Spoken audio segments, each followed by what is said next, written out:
अच्छा जी। अस्सलाम वालेकुम, let's start.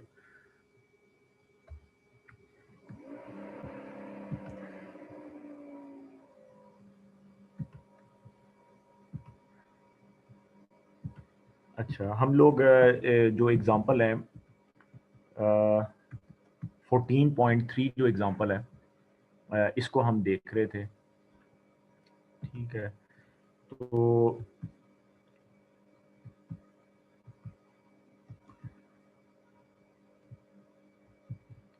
Three phase 400 volt distributor है और the load is tapped at the point M. ठीक है, जो कि बिल्कुल एक मिडल पॉइंट है, और at the point and at the point B. ठीक है, तो वोल्टेज जो है वो रिक्वायर्ड है एट मिड पॉइंट। ठीक है, voltage at the mid point. तो एक तो ये चीज़ रिक्वायर्ड है, और इसके अलावा जो है वो आपको sending end voltage and phase angle between A and B. तो ये वाली जो एग्जांपल है दैट इज़ 14.3, इसको मैं मतलब यहीं से हम शुरू करेंगे, और फिर ये जो है वो हमने कुछ कर लिया था, और फिर उससे आगे जो है ना वो हम देखते हैं। ठीक है, तो फेज़र डायग्राम जो है वो हम इसकी डिस्कस कर रहे थे। ठीक है, ये जैसे मैंने अभी आपके सामने जो है इसको किया है ओपन। तो तो हमारा जो क्वेश्चन है वो मैं यहाँ पे दोबारा लिख देता हूँ। That is, this is the distributor, so this is the point B जो सेंट्रल पॉइंट है, this is the point M, यहाँ पर भी लोड टैप हुआ है, and this is the feeder point A. ठीक है, ये ए जो है वो हमारा फीडिंग पॉइंट है। तो अब आपके पास जो है this is I1 and what is this I2। ठीक है, तो what you need is VM। VM क्या है और VA क्या है। ठीक है, तो आप देखो कि ऊपर ये मैंने रिलेशन लिखे हुए हैं that VM is equal to VB plus VMB। ठीक है, ये हमने लास्ट टाइम डिस्कस कर लिया था कि जो पॉइंट M है, it is the feeding point of the point B. ठीक है, ये मतलब पॉइंट बी को पॉइंट एम से फीडिंग मिल रही है। इसीलिए अगर देखो कि जो पॉइंट बी है वो फारदेस्ट पॉइंट बन जाता है, तो यहाँ पर वोल्टेज का ड्रॉप जो है वो सबसे ज़्यादा होगा। ठीक है, तो ये जो है वो पॉइंट बी का एक फीडिंग पॉइंट जो है ना वो बन गया। सही है। सो वी, तभी मैंने लिखा है कि वी एम जो है, यानी जो voltage at the point M है, that should be equal to the voltage at the point B plus the drop. जो यहाँ पे डिस्ट्रीब्यूटर में जो आपके पास ड्रॉप आएगा वो इसको कवर करना चाहिए। ठीक है, so V M is equal to V B plus V M B, और वी एम बी जो है, ठीक है, that is equal to I2R plus J I2X। ठीक है, या simply I2 into Z M B, ये आपके पास वी एम बी बन जाता है। ठीक है, वी एम बी जो है it is nothing but the voltage drop, और इस सेक्शन में सिर्फ I2 फ्लो कर रहा है। ठीक है, ये भी हमने डिस्कस किया था कि जो एम बी वाला जो सेक्शन है इसमें करंट I2 फ्लो कर रहा है। ठीक है, और इसीलिए ये क्या हो जाएगा, I2 इंटू द जेड, जो इस सेक्शन का जो जेड है, सो I2 इंटू जेड, और जेड जो है वो क्या, आपको उसका आर भी दिया हुआ है, या आपने उसको कैलकुलेट कर लिया है, और एक्स जो है उसको भी आपने कैलकुलेट कर लिया है। सही, सो I2R प्लस जे I2X। ठीक है, सो अब मैं अगर इसको जो है फेजर डायग्राम पे इसको मैं देखूं, तो ये मैंने फेजर डायग्राम जो है वो हमने क्लास में भी कर ली थी, लेकिन इसको दोबारा से मैंने यहाँ पे प्लॉट किया आपके सामने। तो वी बी जो है, यानी कि जो फारदेस्ट पॉइंट है ना, इसको हम रेफरेंस ले लेते हैं। उसकी क्या वजह है, क्योंकि जो पॉइंट एम है उसका एंगल बी से हमेशा ज़्यादा ही आएगा, क्योंकि वो उसका फीडिंग पॉइंट है ना, ये हमने डिस्कस कर लिया था क्लास में। और इसी तरह से जो पॉइंट ए है उसका एंगल बी एम से ज़्यादा होगा और बी से भी ज़्यादा होगा। ठीक है, तो इसीलिए फिर हम बी को एक यूं कह लें कि रैंडम वैल्यू ज़ीरो, जिसको जो कि हमें बड़ी आसान है, वो हम उसको जो है वो दे देते हैं, ताकि बाकी का फेजर डायग्राम हमें आसानी से समझ आए। ठीक है, तो वी बी जो है उसको हमने रेफरेंस ले लिया, और ये जो I2 है इसको ज़रा फोकस करें, जिसका मैंने एंगल बीटा रिप्रेजेंट किया है, ठीक है। वैसे तो आप एंगल्स के जो वेरिएबल्स हैं वो कुछ भी आप रख सकते हैं, उसमें कोई ऐसी बात नहीं है। बहरहाल यहाँ पर वैसे तो उसने फाई 2 रिप्रेजेंट किया हुआ है बुक में, जो है जो कॉस आपका है फाई 2, कॉज ऑफ फाई 2, तो यहाँ पे आप फाई 2 भी लिख सकते हो, ठीक है। But when I was drawing तो मैं इसको बहरहाल स्किप कर गया कि यहाँ पर उसने फाई 2 दिया हुआ है। एनी हाउ, बहरहाल वेरिएबल जो है सॉरी जो अपना सिंबल है वो मैंने बीटा रिप्रेजेंट किया हुआ है। सो I2 इज लैगिंग VB, ठीक है। I2 is lagging VB by an angle beta, जिससे ये साफ ज़ाहिर हो रहा है कि जो लोड I2 है वो पॉइंट बी पे लगा हुआ है और लैगिंग पावर फैक्टर का लोड है। एक तो ये बात होगी। दूसरा, अब मैंने ये बनाना है VMB जो है इसका मैंने फेजर बनाना है। तो ये I2R हो गया, यानी ये I2 वाला जो फेजर है इसको उठा के आपने VB के ऊपर रख देना है और उसको R से मल्टीप्लाई करना है। उसकी क्या रीज़न है? ताकि वोल्टेज में वोल्टेज ऐड हो, ठीक है। I2R is the voltage, I2 is only current, I2R is the voltage. और फिर उसके बाद क्या हो जाएगा, J I2 इंटू एक्स। जे जो है वो 90 डिग्री दे रहा है, ठीक हो गया जी। सो ये हमने क्लास में भी डिस्कस किया था। सो I2R प्लस J I2X, ये आपके पास बन जाता है I2 इंटू ZMB, ठीक है। और ये सारा क्या बन जाएगा, VMB, ठीक है। तो ये फिर आपके पास जो है वो VMB बन जाता है, ठीक है। ये जैसे मैंने तो VB plus VMB it is equal to VM। क्यों जी, समझ आई बात? और इसका जो एंगल है वो मैंने थीटा से रिप्रेजेंट किया है, और यहाँ पर मैंने उसको सेपरेट भी दिखाया हुआ है, ये वाला, ठीक। आप देख सकते हो कि सिंपल अगर मैंने VB और VM को पढ़ना है तो मैं उनका फेजर अलग भी ऐसे मैं बना सकता हूँ। तो ये वो है। और जो ये मैंने लिखा है, what is this, this is the real part of VM, and what is this, this is the I for imaginary, R for real. Imaginary part of VM and real, क्योंकि जो VB है उसका, चूंकि उसका आपने एंगल जीरो लिया, ये देखें जहां पे हमें आसानी होती है वो हम जरूर अडॉप्ट करते हैं कैलकुलेशन में। अगर मैं VB का एंगल जीरो ना लेता तो उसका अपना भी हॉरिजॉन्टल पार्ट होना था और वर्टिकल पार्ट होना था, आंसर वही आना था। लेकिन अगर मैंने इसको जीरो ले लिया VB के एंगल को, तो मेरी कैलकुलेशन आसान हो गई है, ठीक है। तो ये हमेशा जब भी आप बुक्स पढ़ोगे या इस तरह से, तो एक रिजल्ट पर पहुंचने के लिए आसान तरीके इख्तियार किए जाते हैं, क्योंकि फिर उसी रिजल्ट को आप दोबारा से अपनी सपोजिशन को चेक करने के लिए अप्लाई करके देख लें तो आंसर वही आ रहा होगा, सही। सो वी बी जो है उसका उसका जो है सिर्फ रियल पार्ट है, इमेजिनरी उसका पार्ट नहीं है। तो थीटा जो है वो इसीलिए tan इनवर्स आ जाएगा perpendicular over base. So perpendicular क्या है, इमेजिनरी पार्ट ऑफ VM, और बेस क्या है, रियल पार्ट ऑफ VM। तो थीटा जो है उसका जो है वो ज्यादा आना, या ये रिप्रेजेंट कर रहा है कि जो एक्टिव पावर है, जो P है, P, ठीक है, it is flowing from M to B, ठीक है। यानी अब हम ये कह सकते हैं कि जो आपकी एक्टिव पावर है वो ऐसे फ्लो कर रही है M से B की तरफ, ठीक है। ये मैंने क्लास में भी आपको बताया था। और जो है उसके बाद वो कहता है कि जी मुझे फीडर एंड वोल्टेज निकाल कर दें, यानी जो सेकंड हमारा क्वेश्चन है, ठीक है, वो क्या है, जो सेकंड हमारा क्वेश्चन है, this is the point M, मैं इसको यहाँ पर लिख देता हूँ, सही। सेकंड जो हमारा क्वेश्चन है वो कहता है कि जी मुझे VA जो है ना वो कैलकुलेट करके दें। तो VA जो है that is equal to VM plus VAM। यानी अब मुझे ये रिप्रेजेंट, अब मुझे ये इतना बड़ा लिखने की जरूरत नहीं है कि VA is equal to VAM plus VMB plus VB, ठीक है। यानी कहने का मकसद ये है कि जो वोल्टेज VA पे होना चाहिए उसको ये वाला ड्रॉप भी कवर करना चाहिए, उसको ये वाला ड्रॉप भी कवर करना चाहिए, और ठीक है, ड्रॉप प्लस VB, यानी VA जो है that should be equal to VAM plus VMB plus VB, ऐसा होना चाहिए। लेकिन ये वाला जो पोर्शन है, ये तो मैं कवर कर चुका हूँ VM में, यानी ये वाला जो पोर्शन है इसको मैं VM में कवर कर चुका हूँ।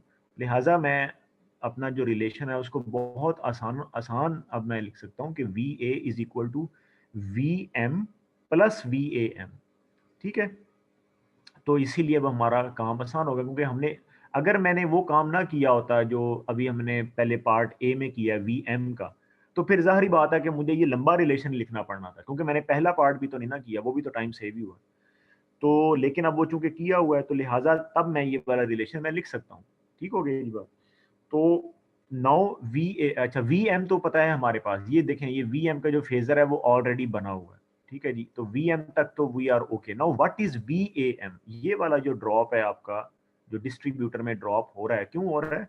Because the two currents are flowing in this section. ये बात याद रखें, ये वाला जो सेक्शन AM है, इसमें से करंट I1 भी फ्लो कर रहा है और करंट जो है वो I2 भी फ्लो कर रहा है, ठीक है। तो मैं यहाँ पर लिख दूंगा I1 प्लस I2, यानी इस सेक्शन में दोनों करंट्स फ्लो करके जा रहे हैं, I1 और I2। और फिर I1 जब यहाँ पर टैप हो गया, तो इसीलिए जो सेक्शन MB है आपके पास जो बचा है, उसमें सिर्फ I2 जो करंट है वो फ्लो कर रहा है, ठीक है। तो इसी चीज को जो है वो मैंने नीचे यहाँ पर लिखा है कि IAM जो है, ये देखो, ये जो मैंने लिखा हुआ है IAM जो है, that is equal to I1 plus I2। और IAM को आप ZAM से मल्टीप्लाई कर दें तो VAM बन जाता है, सही। ये जैसे ऊपर मैंने किया हुआ IAM into ZAM is equal to IAM into R plus JX। तो नहीं समझा? ये हमने क्लास में यहाँ तक कर लिया था, लेकिन मैं इसको इसलिए रिवाइज कर रहा हूँ क्योंकि मैं इसकी फेजर को हम प्लॉट नहीं कर सकते थे, तो मैंने यहाँ तक आना, लिहाजा मुझे सारा इसको बताना पड़ेगा। सो VAM जो है, ठीक है, that is equal to IAM into ZAM। और IAM जो है, सॉरी अपना, हाँ, I1 प्लस I2 है, और and IAM into R plus JX। अच्छा, अब बात ये है कि IAM is equal to I1 plus I2, ठीक हो गया जी। तो हम यहाँ पर ऊपर देखते हैं, ये जो मैंने डायग्राम बनाई हुई, पहले मुझे IAM बनाना पड़ेगा। ZAM जो है ना, ये तो रेडी है, ठीक है। Z ये हमने बुक से देख लिया था, हमने पहले हर सेक्शन का Z जो है ना वो हमने कैलकुलेट कर लिया था। वो आपको याद होगा कि लेंथ दी होती है, यानी R और X पर किलोमीटर पर फेज दिया होता है, उसको सेक्शन की लेंथ से हम मल्टीप्लाई करें तो वो Z बन जाता है। तो यानी ZAM इज रेडी।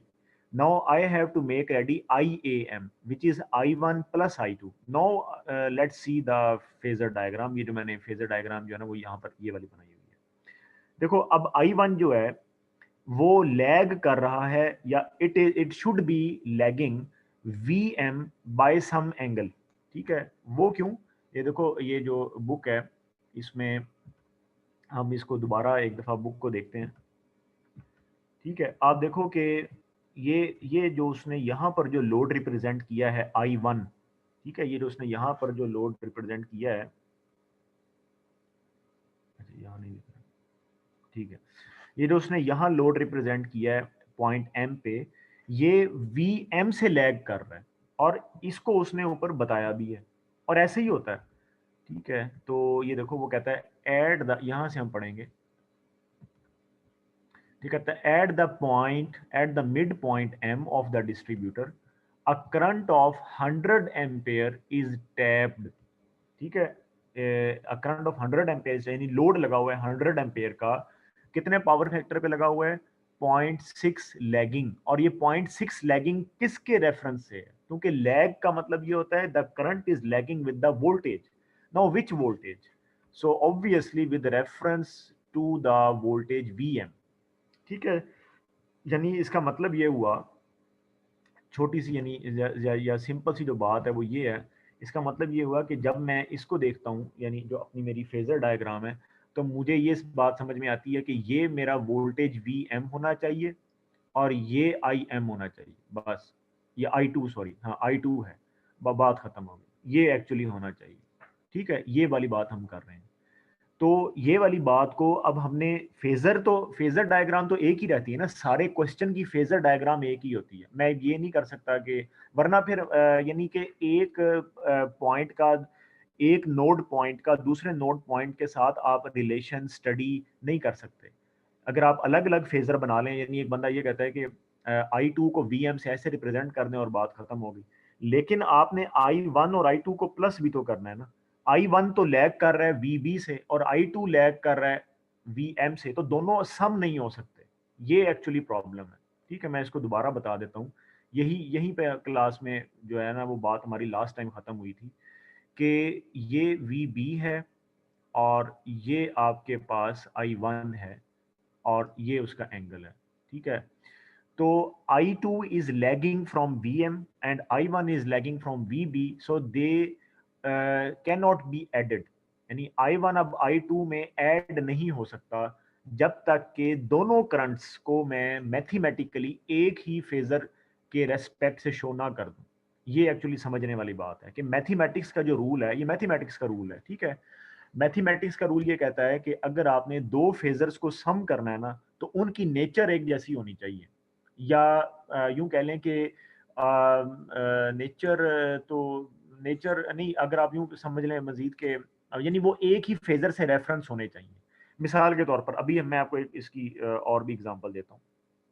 आपने जो न्यूट्रल करंट कैलकुलेट किया है, न्यूट्रल करंट, जब आपने न्यूट्रल करंट कैलकुलेट किया है तो तीनों फेज के जो करंट्स थे वो आप क्या करते थे, ये मसलन के ये आपकी न्यूट्रल लाइन है, ऐसे ही था ना, तो आप आई आर को यहाँ रिप्रेजेंट करते थे, आई वाई को आप यहाँ रिप्रेजेंट करते थे और आई बी को आप यहाँ रिप्रेजेंट करते थे, और तब आप इन तीनों को ऐड कर लेते थे और आप कहते थे कि तीनों का जो एडिशन है वो आई एन के बराबर है।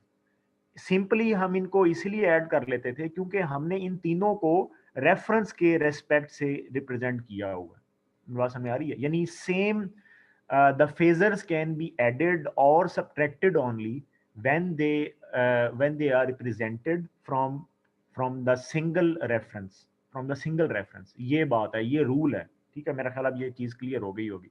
So now I2 is from VM, I1 is from VB। अब मुझे जो है यूं मैं करता हूं, अब मैंने अगर इन दोनों को ऐड करना है तो मैं I2 को VB के रेस्पेक्ट से देखता हूं कि वो क्या बनता है। समझ आ रही बात की? यानी चूंकि VB मेरा रेफरेंस फेजर है ना, एट 0 डिग्री है, तो मैं I1 जो है वो तो पहले VB के रेस्पेक्ट से, मैं I2 को VB के रेस्पेक्ट से बनाऊंगा। सही है। Now I would show I2 with respect to VB। ठीक है, अब ये बात आप याद रखिएगा। अब हम यहाँ पर यही बात कर रहे हैं। अब आप जरा ये फेजर डायग्राम देखें, ये जो मैंने बनाई हुई है। ठीक है जी। सो I1 जो है, I1 जो है वो आपका पॉइंट M से शो हो रहा है। ठीक है, क्योंकि ऐसे था ना, ये आपका पॉइंट M था और यहाँ पर आपका लोड टैप हुआ था I1। तो I1 को आप VM से रिप्रेजेंट कर रहे हो बाय एन एंगल अल्फा। ठीक है, ये आपको नजर आ रहा होगा। ठीक है, तो अब मैं अगर यूं करूं कि अल्फा माइनस थीटा, तो वो वाला जो एंगल है उसको मैंने कह दिया है गैमा। ये देखो, gamma is equal to alpha minus theta. तो ये वाला जो एंगल है, अगर मैं आई वन को इस वाले एंगल के रेस्पेक्ट से लिखूं, इसका मतलब ये है कि now I have represented I1 with respect to VB। क्योंकि समझ रही बात? यानी मुझे शॉर्टली बात ये है कि मुझे I1 और VB के दरमियान का एंगल चाहिए, जो ये वाला एंगल बनता है, ये वाला। ठीक, मुझे I1 और VB के दरमियान का एंगल चाहिए। तो मैं अल्फा जो एंगल है उसमें से अगर मैं थीटा को निकाल दूं, so that would be the angle of I1 with respect to VB। ठीक है, तो फाइनली मेरे पास ये बन जाता है VB और ये मेरे पास बन जाता है I1, और इस वाले एंगल को मैंने गैमा कह दिया, गैमा। ये मैंने यहाँ पर लिखा हुआ, gamma is equal to alpha minus theta. So अब मैंने I1 को इस तरह से लिखना है जैसे मैंने अब आपके सामने लिखा हुआ है कि उसकी मैग्नीट्यूड 100 दी हुई है हमें, into cos of gamma minus J sine of gamma. Minus क्यों? क्योंकि लैगिंग पावर फैक्टर है, लैगिंग एंगल है। समझ आ गई बात? No I can add I1 and I2 mathematically. अब मैं I1 और I2 को ऐड कर सकता हूं। तो अब आप ये देखें कि जब मैंने यहाँ पे I1 और I2 को ऐड किया, तो यानी एक दूसरे के ऊपर आप फेजर रख दें तो ये बन जाता है IAM। ठीक है, और फिर मैंने जो, चूंकि यहाँ जगह खत्म हो गई थी, मैंने दोबारा से अब यहाँ पर VB VMB, ये VM आ गया विद एन एंगल थीटा, इसके ऊपर मैंने VAM रिप्रेजेंट किया, ये वाला फेजर देखें।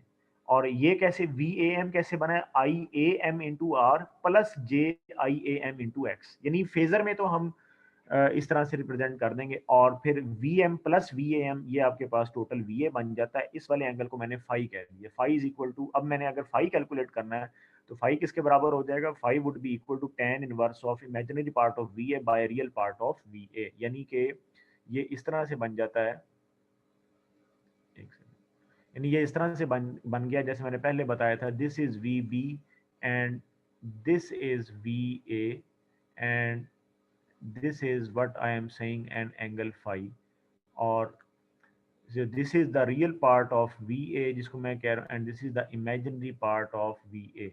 सही, सो फाई जो है वो tan inverse of imaginary part of V A by real part of V A आ जाएगा। ठीक है जी, समझ आ गई बात की। तो इस तरह से जो है ये पूरी स्टोरी है, यानी ये वाला जो फेज़र है ये अब मुझे सारा जो लाइन डायग्राम मैंने पीछे बनाई थी ये उसकी रिप्रेजेंटेशन है। ठीक है, समझ आ गई होगी बात आपको।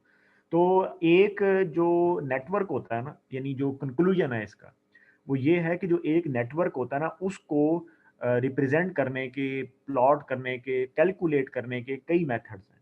ठीक है, शो करने के, कैलकुलेट, तो लाइन डायग्राम एक मेथड है जिससे हमें मतलब पिक्चर 90% तक क्लियर हो जाती है, और फेजर डायग्राम जो है ये मजीद 10, 15 और 20% हमें चीज़ क्लियर कर देता है। ठीक है, यानी कि यूं कह लें, अगर मैं इंग्लिश नहीं लिखना चाहता, अपने क्वेश्चन की मैं इंग्लिश या डिस्क्रिप्शन में नहीं लिखना चाहता इंग्लिश में, इंग्लिश सेंटेंसेस में, तो I can represent the whole question by phasor diagram. ठीक है, अब यहाँ से कोई भी ये बता देगा कि वी बी जो है ना ये आपका फार बेस्ट पॉइंट है। ठीक है, यानी अब मैं अगर आपको उल्टा क्वेश्चन दूं, लेट्स से अगर मैं आपसे कहूं कि आपके पास ये फेजर डायग्राम है, इससे मुझे लाइन डायग्राम बना दें, तो आप सबसे पहले क्या करोगे, आप देखोगे कि अच्छा रेफरेंस फेजर कौन सा लिया हुआ है, वी बी, तो इसका मतलब ये है कि आप पॉइंट बी को यहाँ पे रिप्रेजेंट कर दें। उसके बाद आप देखें कि V B plus V M B जो है ये वी एम बन रहा है, तो इसका मतलब ये है कि कोई पॉइंट एम जो है ना वो यहाँ पे है, और ये एक सेक्शन है, ठीक है जी, जो कि वी एम बी कहा जा रहा है, वी एम बी। तो V M B plus V B is equal to V M, यहाँ तक बन गया। उसके बाद आगे देखें, V M plus V A M is equal to V A, इसका मतलब ये है कि यहाँ पर कोई पॉइंट ए है जिसका ये सेक्शन बन रहा है वी ए एम। ठीक है, so now V M plus V M is equal to V A, तो ये बन जाता है ना पूरा। और फिर दूसरी बात यह है कि मैंने अभी यहाँ पे करंट्स को शो नहीं किया, वो इसीलिए ताकि ज़रा डायग्राम जो है ना वो बगैर करंट्स के आपको समझ आ जाए वोल्टेज वाइज, वरना मुझे यहाँ करंट्स शो करने चाहिए थे, लेकिन सिर्फ आपको समझाने के लिए अपनी डायग्राम को ज़रा साफ थोड़ा सा, क्योंकि करंट्स के फेज़र को शो करूँगा ना तो वो ज़रा ऐसी बन जाएगी, वो मैंने इसीलिए ये नीचे सहूलत या आसानी के लिए आपको समझाने के लिए मैंने करंट्स के बगैर बनाया। अगर मैं करंट्स को रिप्रेजेंट करूं तो साफ नजर आएगा कि I2 का जो करंट है वो पॉइंट बी पे टैप हो रहा है, और तो मैं यहाँ पर I2 दिखा दूंगा, और I1 का जो एंगल है, ठीक है, आपको I1 का एंगल जो है ना वो VM से रिप्रेजेंट हो रहा है, तो आप यहाँ पर I1 शो कर देंगे, बस बात खत्म। तो फेजर डायग्राम जो है वो इंग्लिश में क्वेश्चन लिखने का दूसरा नाम है। ठीक है, now I have explained it all. अब बुक में जो इसके बाकी के जो क्वेश्चन हैं वो हम देख लेते हैं। बाज़ ना आपको जो क्वेश्चन है वो बहुत ही आसान करके दिया होता है, जैसे मिसाल के तौर पर अगर आप पिछली एग्जांपल देखें, ये वाली जो एग्जांपल है 14.2, so it is very easy, यानी 14.3 मैंने इसीलिए ये दो एग्जांपल्स मैंने टच किए हैं इस पोर्शन में कि बाकी की खुद ही कवर हो जाएंगी because they are quite easy. अब आप देखो, वो कहता है यहाँ पे कि a single phase distributor 2 kilometre long supplies a load of this at the far end। ठीक है, यानी 120 एम्पेयर, और ये है ना 120 एम्पेयर 0.8 पावर फैक्टर लैगिंग का जो लोड है वो फार एंड पे लगा हुआ है, फार एंड पे। अब आप उसको कोई भी नाम दे लें, देखें इसने नाम नहीं दिया हुआ, इसने बी ए एम वगैरह, आपकी मर्जी, आप जो मर्जी नाम दे लें, लेकिन अगर आप एक ही सिंबल से चलेंगे ना तो वो ज़्यादा अच्छा रहेगा, कंसिस्टेंसी से आपको एरर का चांस कम है। ठीक हो गया जी। एंड अ लोड ऑफ, अच्छा एक तो ये हो गया लोड, दूसरा लोड क्या है, 80 ampere at 0.9 power factor lagging at its mid point. ठीक है, यानी 2 किलोमीटर लंबा है अगर आपका डिस्ट्रीब्यूटर, तो 1 किलोमीटर पे आपके पास जो है, यानी 1000 मीटर्स पे, 2000 मीटर्स का है ना, तो 1000 मीटर्स पे ये वाला लोड लगा हुआ है, और 2000 मीटर्स पे आपका 120 एम्पेयर का लोड लगा हुआ है। ठीक हो गया, आगे पढ़ें, ये जो ज़रूरी बात है जो कि मैं यानी एक्चुअली बताना चाह रहा था। वो कहता है कि बोथ पावर फैक्टर्स, यानी जो दोनों जो लोड्स हैं, both power factors are referred to the voltage at the far end. यानी ये वो कह रहा है कि जो दोनों जो पावर फैक्टर्स आपको दिए गए हैं, यानी ये आपके सामने है अब, यानी जो I1 यहाँ पर रिप्रेजेंट हो रहा है with a power factor of 0.9 और I2 जो रिप्रेजेंट हो रहा है with a power factor of 0.8, they both are with respect to, ये देखो अभी भी लिखा हुआ है, referred to the voltage at the far end, यानी कि VB के रेस्पेक्ट से हैं। ठीक, now it means that you do not need to calculate some angle alpha, जो यानी जैसे हमने अभी लास्ट अभी प्रॉब्लम में किया, यानी ये आपको यूं कह लो कि गिफ्ट मिल गया कि उसने आपको जो क्वेश्चन में जो वैल्यूज दी हैं वो सेट करके दी हैं, मैथमेटिकली सेट करके दी हैं। ऐसे होता नहीं है, ये अपना कंसेप्ट बहुत ही क्लियर रखना यार। जहां पे लोड टैप होता है, याद रखो, जहां लोड टैप होता है वो उसी के वोल्टेज के पावर फैक्टर से, यानी उसका जो पावर फैक्टर होता है वो उसी के वोल्टेज से होता है। जैसे आपने लैब में एक्सपेरिमेंट किया, ठीक है, आपने जो मोटर है, आपने जो मोटर है, जो 3 फेज मोटर है, वो मशीन्स लैब में चलाई है। अब जो उसका पावर फैक्टर होगा ना, वो मशीन्स लैब का जो वोल्टेज होगा, यानी आप लिखोगे वी ऑफ मशीन्स लैब, और जो आई ऑफ मोटर होगा, आई ऑफ मोटर जो होगा वो वी ऑफ मोटर या वी ऑफ मशीन्स लैब, एक ही बात है, उससे लैग कर रहा होगा। मेरी बात समझ आ रही है? I think I have made that thing very clear कि जो मशीन्स लैब में अगर आप 3 फेज मोटर चलाते हो तो जो उसका जो मोटर का जो करंट है वो वी ऑफ मशीन्स लैब या वी ऑफ मोटर, एक ही बात है, उससे लैग कर रहा होगा। यही यही रियलिटी, यही। लेकिन कैलकुलेशन जो है उसकी गर्ज से कि उसको क्योंकि जब हमने मैथमेटिकली दोनों करंट्स को ऐड करना है, अभी मैंने बताया आपको कि I1 और I2 को अगर मैंने मैथमेटिकली दोनों को ऐड करना है, both should be from the same reference voltage, both should be from the same reference voltage from the mathematical point of view only, क्योंकि मैथमेटिक्स इस तरह से दोनों को ऐड करने का इजाजत नहीं देती। तो मैथमेटिकली वो ये बता रहा है कि दोनों जो आपके पास लोड्स हैं उनके जो पावर फैक्टर हैं वो VB के रेस्पेक्ट से हैं। तो अब आपकी जो टेंशन है वो खत्म हो गई। यानी अगर मैं अब इसका फेजर बनाऊं, मैं अभी आपको इसका फेजर भी बनाकर दिखाता हूं, ठीक है? तो एक सेकेंड, ये क्या है, ACB, I1 और I2, ठीक है। Now let's take white board. तो ये है आपके पास जो मैं बात कर रहा हूँ, यानी मैं जिस चीज़ की बात कर रहा हूँ वो ये है कि ये आपको डिस्ट्रीब्यूटर दिया हुआ है ए, अभी जो हमने न्यूमेरिकल देखा वो मैं उसकी बात कर रहा हूँ। सो यहाँ पे आपके पास I1 है और यहाँ पे जो है वो आपके पास क्या है, I2 है, and here you have the feeding point. तो अब वो ये कह रहा है कि यहाँ जो आपके पास कॉज ऑफ, यानी जो भी इसका पावर फैक्टर है कॉज ऑफ I1 और जो इसका पावर फैक्टर है कॉज ऑफ I2, वो कह रहे हैं कि ये दोनों लोड्स जो हैं आपको यानी क्वेश्चन में only only in the question आपको ये VB के रेस्पेक्ट से दे दिए गए हैं। अब मैं अगर इसका फेजर बनाऊं तो मैं ऐसे बनाऊंगा कि ऑब्वियसली मैं VB को रेफरेंस ले लूंगा और डिपेंडिंग के I2 ज्यादा लैग कर रहा है या I1 ज्यादा लैग कर रहा है, चलें ये भी देख लेते हैं बुक से, मुझे स्टेटमेंट याद नहीं आ रही, तो बुक से भी देख लेते हैं कि अच्छा जी, I2 जो है वो 0.8 लैग है और I1 जो है वो जरा अच्छा और पावर फैक्टर है 0.9 लैग, यानी I1 जो है वो कम लैग कर रहा है, I2 जो है वो ज्यादा लैग कर रहा है। तो अब हम दोबारा व्हाइट बोर्ड पे आते हैं। I1 जो है वो कम लैग कर रहा है, ठीक है। सो I1 को मैं यहाँ पे रिप्रेजेंट कर दूंगा क्योंकि वो कम लैग कर रहा है, ठीक है। 0.9 लैग है, यानी यहाँ पर हम लिख भी लेते हैं 0.9 लैग, और I2 जो है वो 0.8 लैग है, ठीक है, cause of I1 and cause of I2। तो I1 जो है वो कम लैग कर रहा है तो इसका एंगल मैं यहाँ पर लिख दूंगा φ1, और I2 जो है वो, अब मैं, आपने देखा कि मैंने I2 को VB से ही बना दिया और I1 को भी VB से ही बना दिया। सो दिस इज φ2, समझ आई? So now you can see the difference, now you can see the difference. ठीक है जी, कि मैंने I1 है या I2 है। देखें I2 तो जाहिर बात है कि I2 तो लैग ही VB से कर रहा है, उसकी तो बात ही नहीं है ना। ठीक है, I1 जो है you can C, this is the thing only जो मैं एक्सप्लेन कर रहा हूँ सारी बात, कि I1 is also shown with respect to VB। ये वो कह रहा है referred to the voltage at the far end, यानी जो उसकी स्टेटमेंट है वो ये है, referred to the voltage at far end. ठीक है, समझ आ गई बात की।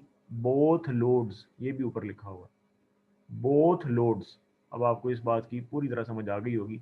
Both loads are referred to voltage at far end, यानी फेजर जब मैं बनाऊंगा तो मैं I1 को भी और I2 को भी VB से शो करूंगा। प्लस और भी आसानी, यानी इसका क्या मतलब हुआ, this implies that I1 can directly be added in I2, I1 can directly be added in I2। Now no need to जो है find the angle first and then add, इस तरह की झंझट से हम हट गए। ठीक हो गया जी। तो यानी ये उसने एक स्टेप कम करके आपको क्वेश्चन की स्टेटमेंट दी। अब आपको पूरी तरह ये बात समझ में आ गई होगी। ठीक है, तो I1 जो है वो I2 में डायरेक्टली हम ऐड कर सकते हैं। तो इसलिए जो इसका सोल्यूशन है ना, अगर आप इसका सोल्यूशन देखें बुक से, तो let's see the book again, वो अब आपको बहुत ही आसान नज़र आ रहा होगा। ठीक है, वो लगेगा आपको कि छोटा सा सोल्यूशन है। तो ये देखें, अब उसने VB लिया, आई ये देखें ना, I2 लिया, I1 लिया, and just see this which I am talking about, he is just simply adding I1 and I2। ठीक है, क्योंकि मैथमेटिक्स के रूल से now you can add the two, और बाकी सही सारी वही चीज़ है कि VA is equal to VB प्लस VCB प्लस VAC और tan थीटा वगैरह। तो अब आप ये देखो कि VA जो है वो VB से 3.82 डिग्रीज है। इसका क्या मतलब हुआ कि जो आपकी जो एक्टिव पावर है वो A से B की तरफ पुश हो रही है इस डिग्री के रेस्पेक्ट से। ठीक है, ये मैं आपको पहले ही बता चुका हूँ, इसको मैं एक दफ़ा दोबारा बता दूं मे बी, फिर आपको याद रहे, and then I will end this, यानी फिर ये चैप्टर जो है वो आपका एंड हो जाता है। ठीक है, यानी ये बात है कि आपका ये VB है और ये VA है। ठीक है, और VA जो है वो VB से 3.82 डिग्रीज है।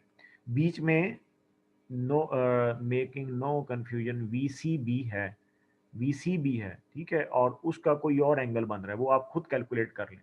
ठीक है, दैट इज़ योर होमवर्क, कि ये क्या एंगल बन रहा है, ये वाला जो एंगल है ये क्या बन रहा है VC का B से, ये आपका होमवर्क है, ये आप खुद से कैलकुलेट कर लो। तो मैंने ये बताया था कि जो P है, एक्टिव पावर जो है, अगर उसने A से B की तरफ जाना है, there must be something to push that power from A to B। समझ आई? कोई ऐसा कॉज होना चाहिए, कोई ऐसी वजह होनी चाहिए कि एक्टिव पावर जो है वो A से B की तरफ पुश हो, और वो ये एंगल है, एंगल। ठीक है, सो थीटा जिसको हम कहते हैं 3 पॉइंट जो हमारे पास आया अब 82 degrees, it is making this thing possible कि वो एक्टिव पावर को A से जितनी भी रिक्वायर्ड है B पर वो पुश कर रहा है। इसी तरह से जो मैग्नीट्यूड है VA का, it is greater then and it should be greater than VB। ये क्या चीज मेक श्योर कर रहा है कि जो आपकी रिएक्टिव पावर है वो A से B की तरफ पुश हो रही है।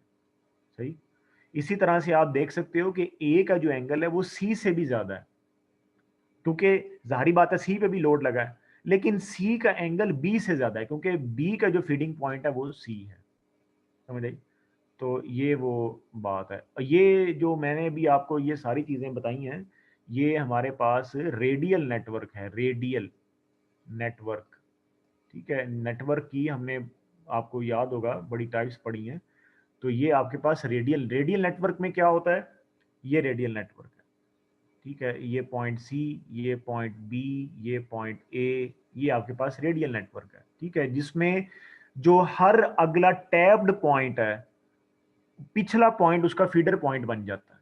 मे भी यहाँ पर अगर आपके पास एक पॉइंट डी और हो और वहां पर लोड टैप हो, तो अब पॉइंट बी उसका फीडर पॉइंट बन जाएगा। इसी तरह से अब यहाँ पर पॉइंट सी फीडर पॉइंट बना हुआ है, पॉइंट बी का भी और डी का भी, ठीक है। और ए जो है वो मेन फीडिंग पॉइंट फिलहाल यहाँ पर शो किया गया है। तो रेडियल नेटवर्क में आप इसको जब एक्सपेंड करते हैं without getting knowledge of the load, तो वोल्टेज सैग करता जाता है, यानी वोल्टेज की जो मैग्नीट्यूड है वो गिरती जाती है। यानी ए का वोल्टेज जो है वो सबसे ज्यादा होगा, वी ए जो है वो सबसे ज्यादा होगा, it is greater than V C, it is greater than V B, it is greater than V D, ठीक है। तो सबसे कम जो वोल्टेज है वो वीडी का है, ये वाला बंदा जो है ना, जो यहाँ पर लोड है जिसका, वो सबसे ज्यादा सफर कर रहा होगा, ठीक है। तो उसकी चीजें भी जल सकती हैं, वो लोड भी नहीं चलेगा सही तरह और फिर लोड जो है ना वो खत्म हो जाता है, यानी उसकी लाइफ कम हो जाती है। एसी है, मोटर है, फ्रिज है, ये जल्दी जो है ना, यानी अगर इनकी लाइफ 5 साल है, 2-3 साल चल के फारग हो जाएंगी। तो ये वो चीज़, ये वो बात है कि ठीक है रेडियल नेटवर्क होना चाहिए, लेकिन अगर और ये चूंकि सस्ता होता है ना, यानी इसमें क्या है कि आप ये वाला जो पार्ट है सारे का सारा, ये क्या है, 400 वोल्ट वाला पार्ट है। क्यों जी, बात समझ में आ रही है नहीं आ रही? इसको मैं दोबारा क्लियर कर देता हूँ। रेडियल जो नेटवर्क है वो क्यों सस्ता होता है, क्योंकि ये पॉइंट ए है, ये पॉइंट आपका बी है, ये सी है, ये डी है, ये सारा क्या है, ये सारा 400 वोल्ट वाला है। तो 400 की जो तार है, यानी कॉस्ट ऑफ 400 वोल्ट लाइन, ठीक है, it is less than the cost of 11 kV line. अब आपको बात समझ में आ रही होगी, ठीक है। तो इसीलिए रेडियल नेटवर्क जो है, ये रेडियल है, ये सस्ता है। क्यों? कि आपने सिर्फ 400 वोल्ट की 3 फेज 4 वायर डाली हुई है और लोड टैप किए जा रहे हैं बस, समझ आई? लेकिन आपको ये नहीं पता कि यहाँ जो ट्रांसफार्मर आपने रखा हुआ है, जो कि 11 केवी टू 400 वोल्ट का जो ट्रांसफार्मर है, उसकी भी एक कैपेसिटी है कुछ केवीए में, जो कि जनरली जो यहाँ पर हमने रखे होते हैं वो 125 केवीए से 150 केवीए तक होते हैं। ये बात भी आप याद रख लें, ये अक्सर पूछ लिया जाता है। ये मैं आपको वो वाली बात बता रहा हूँ जो मैं कहता हूँ कि अक्सर इसको नोट किया करें, समझ आई? यानी जो एच पोल पे, ये मैं पढ़ाऊंगा ये चैप्टर, बल्कि अगला चैप्टर ही आ रहा है, जो ये एच पोल होता है ना आपका, यहाँ पर जो है वो आपने ट्रांसफार्मर रखा होता है, ठीक है। तो उसकी जो कैपेसिटी होती है वो 125 केवीए से 150 केवीए तक होती है, बस इससे ज़्यादा नहीं होती। तो इसकी कैपेसिटी के मुताबिक ही लोड आना चाहिए ना। अगर आप इस चीज़ का ख्याल नहीं रख रहे, तो फिर यहाँ पर वोल्टेज का ड्रॉप तो मिलेगा आपको। तो इससे अच्छा जो नेटवर्क है, फिर ज़ाहिर बात है कि अगर आपके वीआईपी इलाके हैं, या आप कहते हैं भाई ये सोसाइटी जो है ना ये हमने अच्छी बनानी है हर लिहाज से, फिर आप क्या करोगे, आप रिंग मेन सिस्टम लेकर आओगे। यही मैंने आपको बताया था कि रिंग मेन सिस्टम जो होता है ना वो 11 केवी का सिस्टम होता है, ठीक है। रिंग मेन सिस्टम जो है उसमें आप क्या करोगे, उसमें आप ये जैसे 400 वोल्ट का आपने यहाँ पर एक लाइन बिछाई है, आप यहाँ पे जो है, अगर ये आपका पॉइंट बी है, ये आपका पॉइंट सी है, ये पॉइंट डी है, ये पॉइंट, जितने भी पॉइंट्स आ जाए फिर आपको फिक्र नहीं होती ये पॉइंट एफ है, बल्कि ये जो पॉइंट ए है ये एक सब स्टेशन पे है, और यहाँ पे A B C D E F G, और लेट्स से जो एच वाला जो पॉइंट है ये दूसरा सब स्टेशन है। यानी आपको फिर कुछ भी फिक्र नहीं है कि बीच में जितना भी मर्जी बड़ा स्पैन हो जाए इसका, you are not getting worried. लेकिन जारी बात है कि एक लिमिट ही है ना जी, ये नहीं आप कह सकते कि इन्फिनिटी हो गया, ऐसे नहीं कह सकते। जारी बात है कि हर चीज की एक लिमिट होती है, फीडर की भी एक थर्मल लिमिट है, ये मैंने आपको बताया हुआ है कि फीडर की जो करंट रेटिंग होती है ना उसको देखा जाता है, ठीक है जी। तो अब आप क्या करोगे, आप जो है वो इन सारे पॉइंट्स को, यानी इस सब स्टेशन से आप, ये वाला जो सब स्टेशन है जो पॉइंट ए पे है, आप 11 केवी का एक इस तरह से जो तार है वो दूसरे सब स्टेशन तक जो है ना वो आप लेकर आओगे, समझ आई? और फिर यहाँ से जारी बात है सब स्टेशन से दोबारा आप इस वाले सेक्शन को इस तरह से कवर करेंगे। क्यों नहीं समझ आ गई बात? ये सारा 11 केवी है, ये भी सारा 11 केवी है। उसके बाद आपने इन पॉइंट्स को कैसे सर्व करना है ट्रांसफार्मर्स रख के, वो आपके ऊपर है। लेट्स से ये पॉइंट ए जो है ये तो चलो सब स्टेशन के या यूं कह लो कि पॉइंट ए को मैं सबस्टेशन पॉइंट बना लेता हूँ, ये फीडिंग पॉइंट है, और पॉइंट एच जो है ये भी मेरा सबस्टेशन पॉइंट है, ठीक है। इनको निकाल दो, बाकी सब पे लोड टैप हुए हैं, ये भी लोड टैप हुआ है, ये भी लोड टैप हुआ है, ये भी लोड टैप हुआ है, ई पे भी लोड टैप, एफ पे भी और जी पे भी, इन सब पे लोड टैप्स हुए हैं। अब आप क्या करोगे, आप कहते हो आप 1 2 3 4 5 6, तो आप क्या करो, 3 को अलग कर लो और इन तीनों को अलग कर लो, ठीक है। इस तरह से बैकअप जो है उसको भी देख लेते हैं, मे बी यहाँ से कोई और सबस्टेशन भी आ रहा हो, मैंने तो 2 सबस्टेशन को रिप्रेजेंट किया है, एक सबस्टेशन और भी यहाँ से आ रहा होगा। तो बी सी डी जो है, इनके लिए एक ट्रांसफार्मर रख लें, 11 केवी से 400 वोल्ट वाला, 11 केवी टू 400 वोल्ट, एक एक ट्रांसफार्मर रख लें। वो बेशक फिर रेडियल नेटवर्क हो, वो कोई ऐसी बात नहीं है, बल्कि रेडियल भी नहीं होगा, क्योंकि नीचे भी तो 11 केवी आ रहा है ना, ये देखें ना, नीचे भी 11 केवी का कंडक्टर और ऊपर भी 11 केवी का कंडक्टर है। तो आप स्टिल जो आपका 400 वोल्ट का डिस्ट्रीब्यूटर है उसका भी आप फिर एक इस तरह से सर्कल बना सकते हो, समझ आई। तो बी सी डी जो है they are reliable, no, they are much secure with respect to the power outages. एक साइड से अगर पावर, लेट्स से कि इधर फॉल्ट आ गया, तो ये 11 केवी की साइड पे तो फॉल्ट नहीं ना आया, ठीक है, मेरी बात समझ गए होंगे आप। तो यहाँ से फीडिंग स्टार्ट हो जाएगी बी सी डी को, ठीक है। तो यानी आपको ये नहीं अब कहना चाहिए कि मेरा जो इलाका है ना जी वो वीआईपी है, मैं डिफेंस में और इस तरह इधर मैं बार नाम नहीं लेता, तो बहरहाल मैं इधर रहता हूँ उधर रहता हूँ, मेरा इलाके में लाइट नहीं जा, हर इलाके को इक्वली ट्रीट करना चाहिए। वैल्यूड कस्टमर की एक टर्म जो है वो हम यहाँ पर भूल चुके हैं, जो कि मैं अक्सर कहता हूँ, इसीलिए वो अब जो होलसेल मार्केट आ रही है, आप अगले 4 सालों में इसका कुछ इफेक्ट देखेंगे। पहले तो बड़े लोड्स को हो गए, जैसे मैंने आपको क्लास में एक्सप्लेन किया था। तो बहरहाल बात यह करने की कि इस तरीके के साथ अगर एक फीडर आपके पास बैठ गया है, कोई फॉल्ट आ गया है, लेट्स से रेन के बाद इस फीडर में फॉल्ट आया, तो आप इस फीडर से जो दूसरा 11 केवी का फीडर आ रहा है वहां से आप फीडिंग स्टार्ट कर सकते हो इसी तरह से। और वोल्टेज भी बेहतरीन रहेंगे, वोल्टेज वोल्टेज की तो फिर बात ही ना करना, बेहतरीन।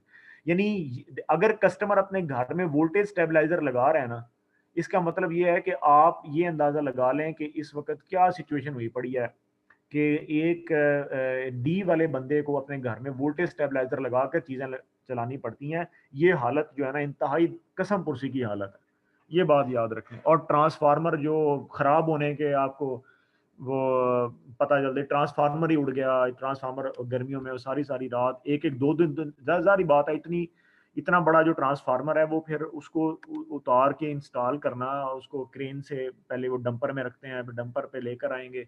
और बाज़ औक़ात वो यूं होता है कि जो एच पोल है वो छोटा, यानी उसकी विड्थ कम पड़ गई, यानी जो पहले ट्रांसफार्मर था वो जरा छोटा था, अब उन्होंने कहा यार उड़ गया, बड़ा ट्रांसफार्मर ला के रखते हैं। अब बड़े ट्रांसफार्मर के लिए पोल को भी तो पहले खुला करना पड़ेगा ना, तो इसके ऊपर आएगा बेचारा वो, तो वो फिर गाड़ी के ऊपर ही रख कर चले जाते हैं, वो अजीब ही हालत हुई पड़ी है। तो बहरहाल this is about the distribution company to make the things good, कि ये नहीं है कि, और फंड्स की कमी नहीं होती, that is the another point, ये बात आप जरूर नोट कर लें, पैसे की कोई कमी नहीं है। ये हमेशा बात, ये रोना के लिए पैसा नहीं है, फंड नहीं है, ये नहीं होता। ये चीज़ होती है कि मैनेजमेंट कैसी है, ठीक है। मैं एक जो है पढ़े लिखे एक जो पढ़ा लिखा इतना बंदा नहीं है, मैं उसको 2-3 लाख भी दूं ना, वो भी उसके लिए महीने का कम ही पड़ जाएगा, क्योंकि उसको समझ नहीं आए अगर कि मैंने उसको खर्च कैसे करना है। अपनी बेसिक ज़रूरियात की बजाय अगर वो जो चीज़ें गैर हैं मैं उस पर खर्च करे और फिर कई पैसे कम पड़ गए, तो वो उसके लिए 1-2 करोड़ भी कम होगा। तो ये वो सूरत हाल है, ये प्लानिंग में आ जाता है, ये सब्जेक्ट अलग है। लेकिन यहाँ पर बात हो रही थी तो मैंने आपको बता दिया। तो ये चीज़ें जो है ना ये क्लियर करो, जो कि ये मैंने आपको बताया कि ये रिंग मेन सिस्टम है। और इसके अलावा एक सबस्टेशन से लेकर दूसरे सबस्टेशन तक का जो सिस्टम है वो क्या कहलाता है, इंटरकनेक्टेड। यानी अब अगर कोई बंदा ये कहे कि क्या ये इंटरकनेक्टेड सिस्टम भी है, तो अगर आप देख रहे हैं कि एक सबस्टेशन दूसरे सबस्टेशन से मिला हुआ है, तो yes this is the interconnected system. ये मैंने आपको इसकी डेफिनेशन बताई थी, अब यहाँ पर दोबारा आ गई हैं। तो ये चैप्टर जो है वो इट इज एंडेड, ठीक है। और अच्छा, नेक्स्ट जो है ना हमने जो चैप्टर जो हमने स्टार्ट करना है, that is the chapter number 25 which is the substation chapter, जो मैं अभी बता रहा था कि उस चैप्टर को जो है वो हम स्टार्ट करेंगे। यहाँ से मैं आपको इसको दिखा देता हूँ, ये वाला जो चैप्टर है, ठीक है, मेहता का जो चैप्टर नंबर आपके पास 25 है, ये हम जो है ना वो स्टार्ट करेंगे। ठीक है, सबस्टेशन वाला। तो इसको जो है वो मैं थोड़ा सा हम देखते हैं अभी। 569 पेजेस, चैप्टर नंबर 25। जारी बात है कि इसको भी ये नहीं है कि हमने will start it from the start, ऐसा नहीं है, क्योंकि सबस्टेशन हमें पता चल चुका है और ये बहुत सारी जो डेफिनेशंस हैं वी हैव ऑलरेडी कवर्ड। और ये अभी एच पोल की बात हो रही थी, तो ये आपके सामने है। ठीक है, दिस इज द एच पोल, जो कि वो रिप्रेजेंट कर रहा है कि 11 केवी टू 400 वोल्ट का ट्रांसफार्मर रखा हुआ है और इनकमिंग और आउटगोइंग रिप्रेजेंट कर रहा है। और ये जो हैं वो आइसोलेटर्स हैं और ये फ्यूज़ हैं। ठीक है, तो यानी कि ये एच आर सी फ्यूज़ होता है, जिसको हाई रप्चरिंग कैपेसिटी फ्यूज़ कहते हैं। 11 केवी की साइड पे लगाया होता है और 400 वोल्ट की साइड पे एक ब्रेकर होना चाहिए जो कि नहीं नज़र आता।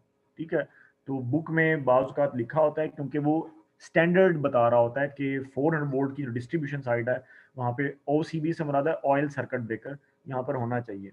अच्छा, हम जो इसको स्टार्ट करेंगे, हम इसको जो है ना वो स्टार्ट करेंगे equipment in a transformer substation, यहाँ से हम इसको स्टार्ट करेंगे। ठीक है, फिर हम पीछे की तरफ खुद ही चला जाएंगे। तो यानी कि मेन जो इसमें चीज़ है वो ये है कि हमें जो एक डायग्राम है ना वो पढ़नी आनी चाहिए। यानी ये चैप्टर किसके बारे में है, मैं आपको व्हाइट बोर्ड पे पहले बताता हूँ, फिर हम इस चैप्टर को शुरू करेंगे, ताकि आज हम इस चैप्टर का बैकग्राउंड नॉलेज ले लें और फिर हम इसको अगले में सही तरीके से हम इसको शुरू कर सकें। तो चैप्टर नंबर जो है ये आपका 25 है, सबस्टेशंस वाला। तो देखो कि नाम से ये चीज़ रिप्रेजेंट है कि जब आप सबस्टेशंस की बात करते हैं, ठीक है, तो इसका मतलब ये है कि अब आप ये देखना चाह रहे हैं कि आप जो है क्वेश्चन नंबर 1 ये है कि आप सबस्टेशन पे how to how to manage the power, how to manage the power to distribute number one, real to distribute it reliably, to by making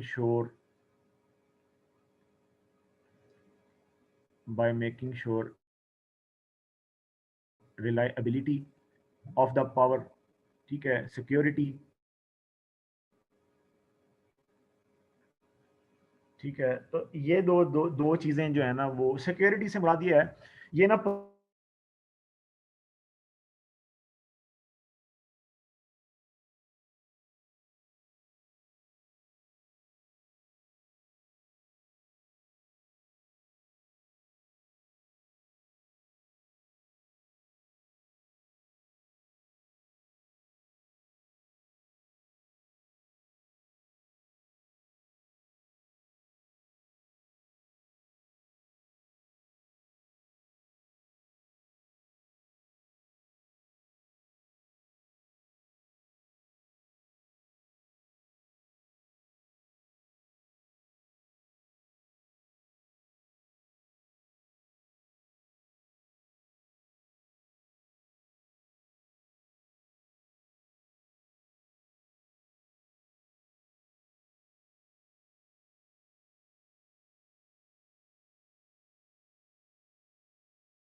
लगता है यूनिवर्सिटी में फिर लाइट चली गई।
जी ये मेरा जो इंटरनेट है ना, ये एक्चुअली थोड़ा हो गया था डिसेबल,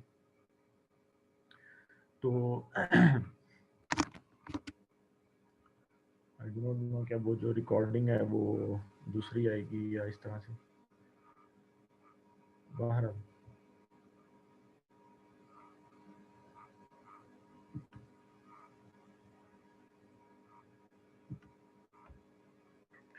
अच्छा, तो मैं ये बता रहा था कि बस ये मेरा ख्याल है कि हाँ चलें 10 मिनट हैं अभी, तो हमारे पास ये होता है कि वो सारा क्लियर हो चुका है एक्चुअली ना, तो सब स्टेशंस जो हैं ये हम पढ़ रहे थे, नहीं ये मैं आपको बता रहा था, तो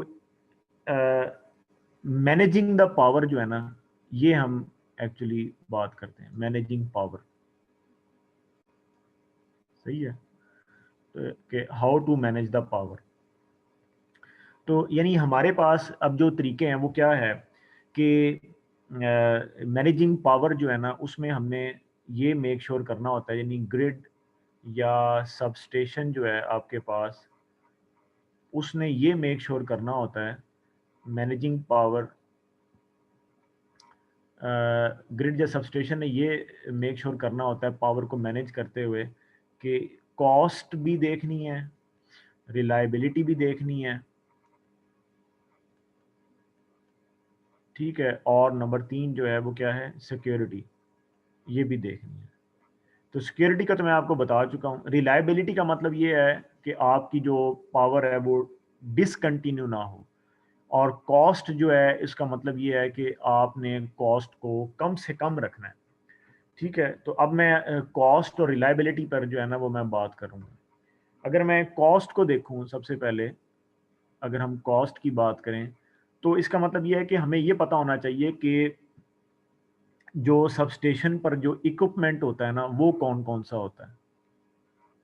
क्यों जी, समझ आई बात? जो सबस्टेशन इक्विपमेंट है वो कौन-कौन सा है, तो मुझे कॉस्ट की बात समझ में आती है। रिलायबल तो मतलब यही है ना कि पावर आपकी डिसकंटिन्यू ना हो। इक्विपमेंट जो है, जो हमारे पास मेनली जो इक्विपमेंट्स हम यहाँ पर डिस्कस करेंगे, that is the circuit breaker, ठीक है? ये बहुत कॉस्टली होता है।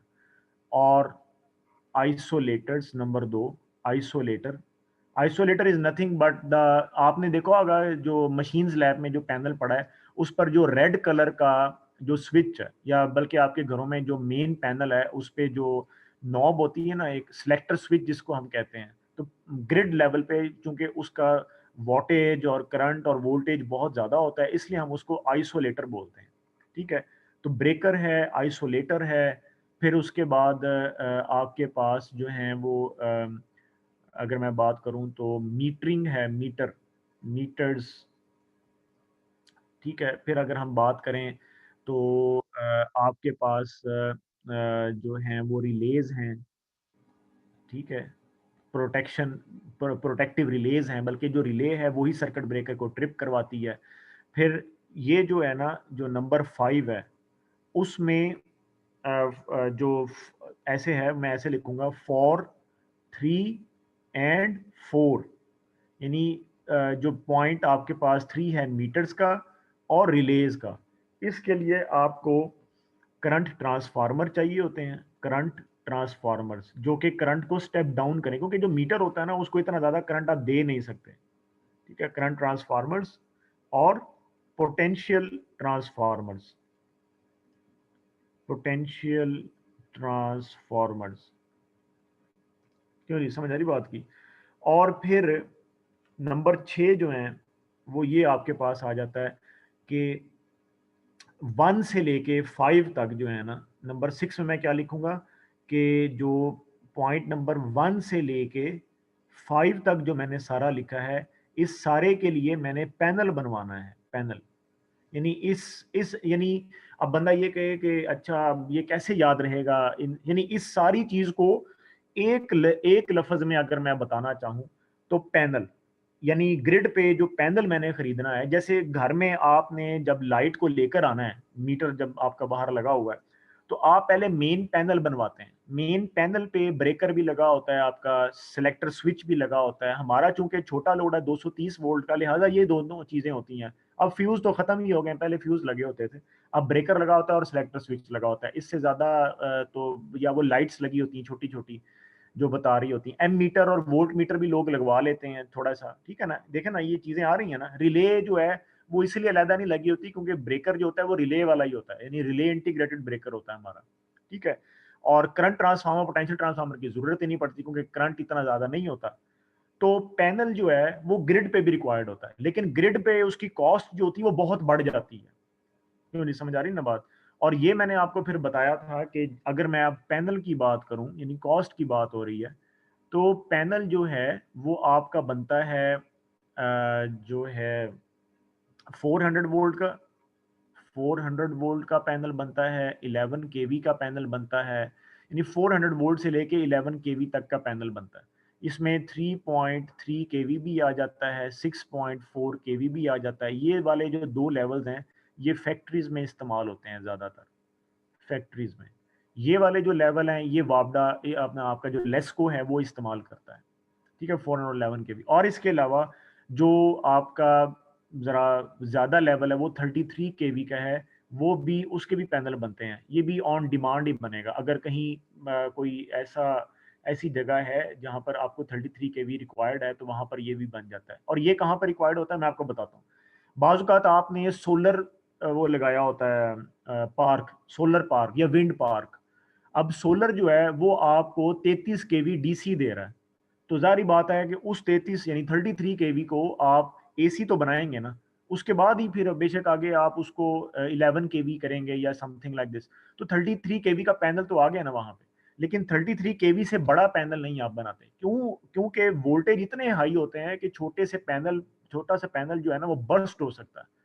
समझ आ रही बात की। फिर क्या करते हैं कि फिर ये वाला जो पीछे मैंने वो सारी चीजें लिखी थी ना, ये जो पैनल है इसको आप लगाते हो इन हाउस। ये बात जो है ना ये स्पेसिफिकली इसी चैप्टर में होगी और किसी चैप्टर में नहीं होगी, इसलिए इसको जो मैं बता रहा हूँ इसको अच्छी तरह आपने, यह तो बहुत ही अच्छी बात है, रिकॉर्डिंग भी है, इसको बहुत अच्छी तरह से आपने जो है वो क्या उसको कहते हैं कि याद रखना है, कवर करना है और अपने पास लिखना भी है। तो इन हाउस, यानी जो इन हाउस का मतलब ये होता है कि अंदर, कमरे के अंदर आप 400 वोल्ट से लेके 11 केवी तक नॉर्मली, और 33 केवी जो है ऑन डिमांड का मतलब ये है कि कहीं सोलर लग गया या विंड पार्क लग गया तो आप ये वाला पैनल भी ऑन डिमांड बनवा लेते हैं, ठीक है। वो फिर अच्छी इंडस्ट्री जो है वो इसको भी बनाकर दे देती है, लेकिन बहुत बहुत केयर की ज़रूरत होती है। ये मैं आपसे वीडियोस भी शेयर करूंगा पैनल्स की, जो पैनल बनते हैं, और वो मैंने आपसे कहा था कि कंपनीज तो मैंने आपको पहले एक दफ़ा पहले लेक्चर में बता दिया था। इससे बड़ा जो वोल्ट होता है, जो कि यहाँ पे हमारा 132 केवी है, 220 केवी है, या 517 केवी वाला जो हमारा जो लेवल है, इसको इस वाले लेवल पे फिर हम आउटडोर, यानी कि बाहर हम इंतजाम करते हैं हर चीज का। और यही मैं यहाँ पे इस चैप्टर में आपको बताऊंगा। समझ आ रही बात। यानी पावर को जो फिर आपने मैनेज करना है वो आउटडोर मैनेज करना है। क्यों नहीं समझ आ रही बात। कि अभी जैसे आजकल शादियां शुदियां पहले अंदर होती थी ना, अब कोरोना की वजह से बाहर हो रही, तो ये इनडोर आउटडोर का वो वाला हिसाब है। तो आउटडोर जो है वो चूंकि अब एक 132 केवी आ गया, 220, अब आपने जो भी मैनेजमेंट करनी है पावर की, so you have to make it outdoor, ठीक है। वो चाहे फिर आप जो है सिंगल बस बार स्कीम बनाएं या सिंगल बस सेक्शनलाइज, कुछ भी रहे अपने, ब्रेक एंड हाफ बनानी है, मेन ट्रांसफर, जो भी वो मैं आपको सारा पढ़ाऊंगा इसमें। समझ आ रही बात। वो सारा आपने आउटडोर करना है। और इनडोर जो है, यानी इसको हम इनडोर भी लिख सकते हैं, इनडोर जो है वो आपके पास सिर्फ ये वाला वोल्ट लेवल आ सकता है। तो नहीं समझ आ रही बात की। तो यानी अब हम इस नतीजे पर पहुंचे हैं कि पावर को जो है, यानी मैं अब अपने लेक्चर को एंड करने लगा हूं by making this thing clear कि you have to manage the power, power management, ये हम पढ़ रहे हैं एक्चुअली।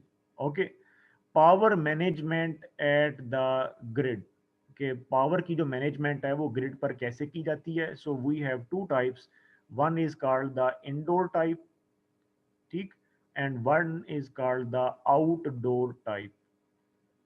ठीक हो गया जी। और इसके वोल्टेज लेवल मैंने बता दिए, मैं दोबारा बता देता हूँ, ये ना भूलना। 400 वोल्ट से 11, जब मैं 11 केवी लिखता हूँ ना तो बीच में सारे लेवल आ जाते हैं। ये वाले जो मैं लेवल लिख रहा हूँ ये चूंकि इंडस्ट्री में इस्तेमाल हो रहे हैं इसलिए मैं आपके लिए लिख रहा हूँ ताकि आपको इन वाले लेवल्स का भी पता हो, क्योंकि बाज़ का पूछ लेते हैं लोग कि 11 केवी से छोटा लेवल कौन सा है जो ज़्यादा इस्तेमाल होता है, तो आप कह सकते हैं 3.3 केवी और 6.4 केवी, ठीक है, और 33 केवी भी यहाँ पर लिख लें। और जो आउटडोर है उसमें 132 केवी, 220 केवी जो है आपके पास, और 517 केवी, ये हो गया। अच्छा, अब इनडोर है या आउटडोर है, दोनों सूरतों में, ठीक है, आपकी जो स्कीम्स हैं, स्कीम का मतलब होता है प्लान, प्लान स्कीम या प्लान ए की बात है, टू मैनेज द पावर, वो क्या है वो हम नेक्स्ट लेक्चर में स्टडी करेंगे। क्यों जी, समझ आ गई? अब मैं यहीं से स्टार्ट करूंगा। स्कीम या plan to manage the power we will study in the next lecture, और ये कम अज़ कम 4 से 5 स्कीम्स हैं जो कि बड़ी मकबूल हैं। यहाँ जो हम इस्तेमाल करते हैं वो सिंगल बस और मेन एंड अपना break and half, main and transfer भी यूज़ करते हैं, यानी हम यहाँ पर ज़्यादातर 3 स्कीम्स का इस्तेमाल करते हैं जहाँ पाकिस्तान में। लेकिन ज़ाहिर बात है कि अगर आपके पास, और ये फिर डिपेंड करता है कि आपके पास कॉस्ट क्या है, यानी आप कितना आप बियर कर सकते हो खर्चा, यानी ग्रिड के पास कितना पैसा है इन शॉर्ट, या रिलायबल कितनी रखनी है आपने पावर। अगर कोई वीआईपी एरिया, रेड जोन है, ब्लू जोन है, इस तरह से अगर आपने कोई हॉस्पिटल को मैनेज करना है तो उसको फिर आप, वैसे तो वो डिस्ट्रीब्यूशन स्कीम से मैनेज हो जाएगा, लेकिन अगर आप उसको ग्रिड लेवल पे देखना चाहते हो तो फिर उसको आपको मेन एंड ट्रांसफर, यानी ग्रिड ग्रिड से सिक्योरिटी बनानी है, तो वो मैं फिर आपको नेक्स्ट टाइम बताऊंगा उसकी स्कीम्स क्या है। मेरी समझ आ रही बात की? So power management at the grid are of indoor and outdoor types, और दोनों में जो है वो आपकी स्कीम्स या प्लान्स क्या होते हैं वो 4 से 5 हैं, and we will study in the next lecture. ठीक है, तो यहाँ से जो है वो फिर हम स्टार्ट करेंगे। हाँ जी, एनी क्वेश्चन? No sir. ठीक है, तो ठीक है, अटेंडेंस तो मैं फिर जूम से अच्छा ले सर, लूँगा। एक क्वेश्चन था। अच्छा सर, जो आपने 14.3 एग्जांपल हमें करवाई थी ना, उसके स्टार्टिंग पे टोटल इम्पीडेंस थी, ठीक है, तो उसको हमने 2 से मल्टीप्लाई किया था, तो उसका जरा कॉन्सेप्ट नहीं वो आ रहा था समझ, तो वो जरा एक दफा एक्सप्लेन कर मैं दीजिए। दोबारा भी शेयर कर देता हूँ। ये 14.3 एग्जांपल की फर्स्ट लाइन। अच्छा, 14.3 की बात कर रहे हैं।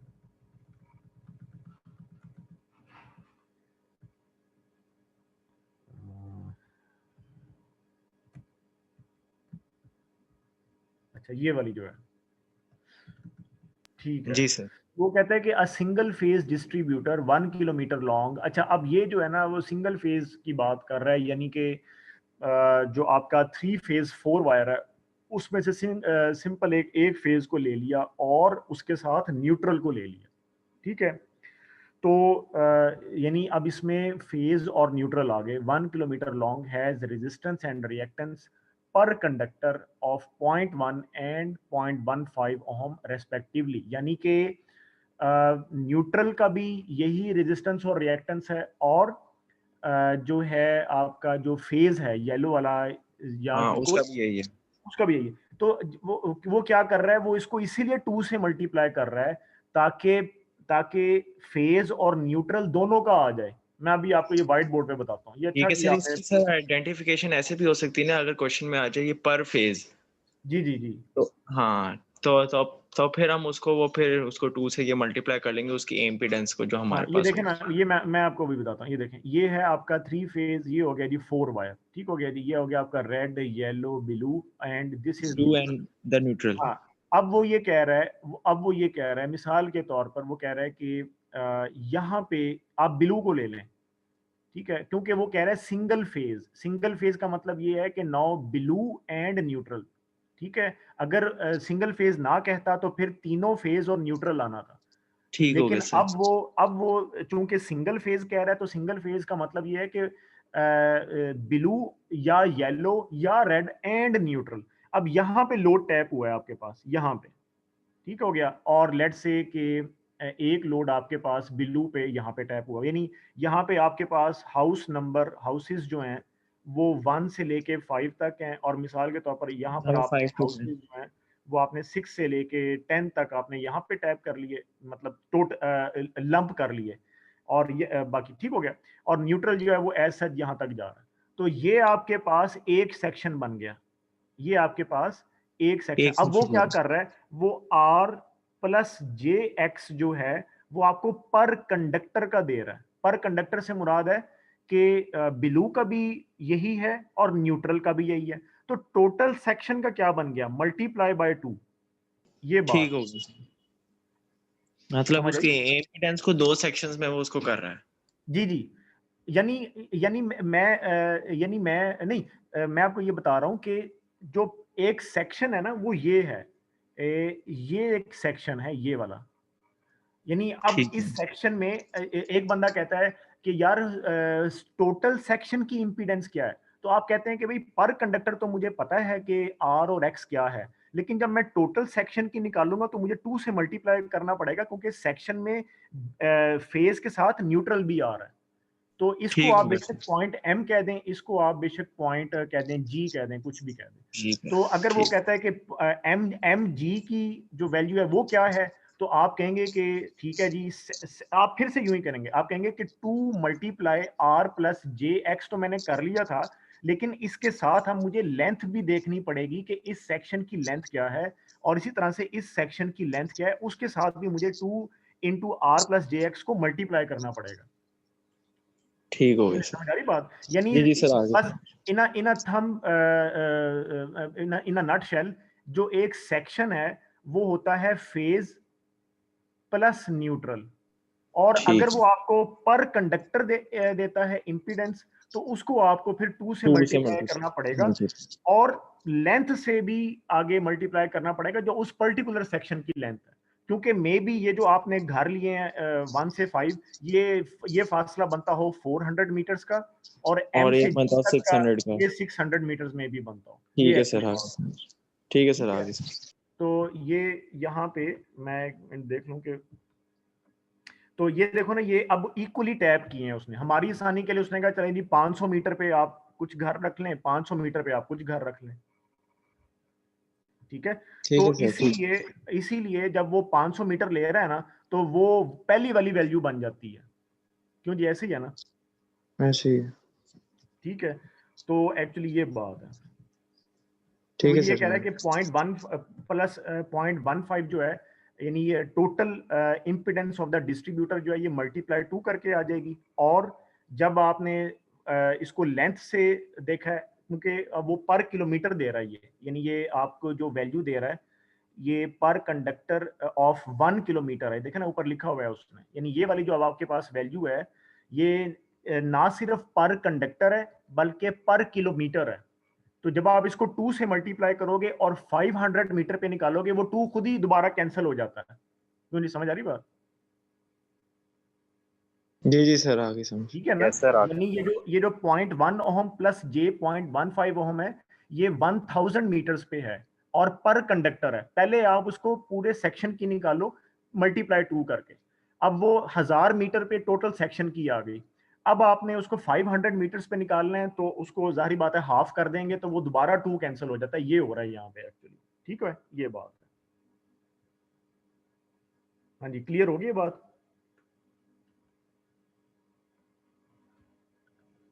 जी सर।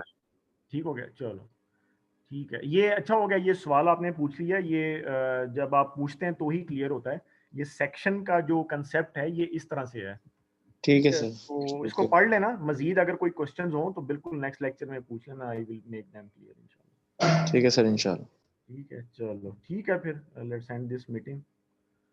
ठीक है, ओके, सर अल्लाह हाफिज़। अटेंडेंस के लिए होगी, हाँ अटेंडेंस वो आपने हाँ, वो स्क्रीनशॉट। जूम पे हो जाएगी। जूम पे मेरे पास रिपोर्ट आ जाती है। ठीक हो गया सर, ठीक है सर। हाँ थैंक ठीक है। You sir. अटेंडेंस नहीं लेनी? हाँ वही ना, जूम पे आ जाएगी यार, अटेंडेंस की फिक्र ना करें, वो जूम पे आ जाती है मेरे पास। Okay sir. ठीक है, ओके, अल्लाह हाफिज़।